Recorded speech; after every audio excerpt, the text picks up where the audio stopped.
També es farà a Mollerussa i a Bellvís. És per tot això que nosaltres vam decidir vam creure que Barbès no es podia quedar al marge de tota aquesta onada participativa que hi ha al Principat de Catalunya i vam decidir impulsar aquest referèndum. Ens vam constituir el mes de gener i llavors, des de llavors hem tingut el suport de l'Ajuntament, que com vosaltres anem al sopar i ens anirem retirant cap allà a preparar el sopar. Bé. I ell és professor de filosofia de l'Institut Màrius Torres de Lleida i està molt vinculat amb nombroses iniciatives culturals i solidàries d'aquesta ciutat, no? Al voltant d'aquestes consultes i en tot cas animar-vos a participar en elles, no? Comencem. Bueno, avui hem fet una convocatòria avui a la gent del poble perquè ja pretenem donar el pas definitiu a l'inici de la campanya d'aquest referèndum que se celebrarà el dia 25 d'abril. I bueno, avui ja portem uns quants mesos treballant amb la gent de la plataforma i avui el que pretenem és ja donar-nos a conèixer a la gent del municipi. Sobretot amb els ponents que hem portat avui pretenem animar a la gent ja no només a que participin al dia d'allò, sinó a que s'adhereixin a la plataforma i ens ajudin. I després, evidentment, sobretot que el dia 25 participin, no? Vull dir, anirem fent actes des d'ara fins al 25 d'abril.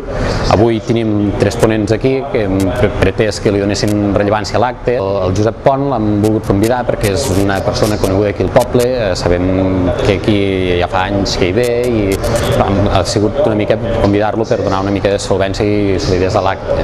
Després el Josep Maria Forner, que ens donarà una visió més àmplia del que són totes les consultes que s'han anat fent fins a dia d'avui arreu de Catalunya i les que es faran des d'ara fins al 25 d'abril i inclús em sembla que hi ha alguna altra tongada a partir per allà el 20 de juny o així. El Jordi Soldevila, que ens donarà la visió més pràctica, més propera al que són les consultes i en un municipi similar al que és Barbens, ja que ell va ser coordinador de la plataforma que va impulsar el referèndum a Linyola, de Linyola Decideix. Avui, després de l'acte, ja dic que pretenem sobretot que la gent s'animi a participar independentment de la seva ideologia, perquè sobretot el que pretenem des de la plataforma Barbens Decideix és ressaltar el fet democràtic d'aquestes consultes. I ens hem de poder expressar lliurement, hem de poder dir el que pensem i pretenem que això arribi a la classe política.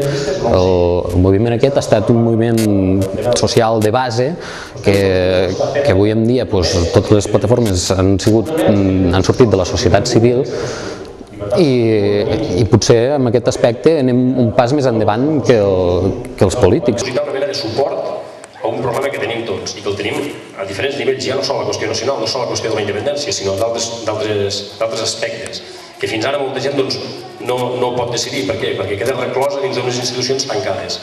Aquest ha de ser un moviment que s'ha de poder estendre molt més enllà d'això. Ara, ho resoldrem ara. Després d'aquests 2 anys va passar un altre filtre, igual repetint la història del segle passat, com diu el Soldevila, i va passar el filtre de rebaixes del Congrés de Diputats, però són camins plenament democràtics i és les regles del joc que hi havia establertes. I finalment s'ha vist que les lleis i les coses les fan des del poble, perquè quan hi ha una llei al Parlament, a l'Estat, als governs, sempre ha sigut el poble qui ho mou.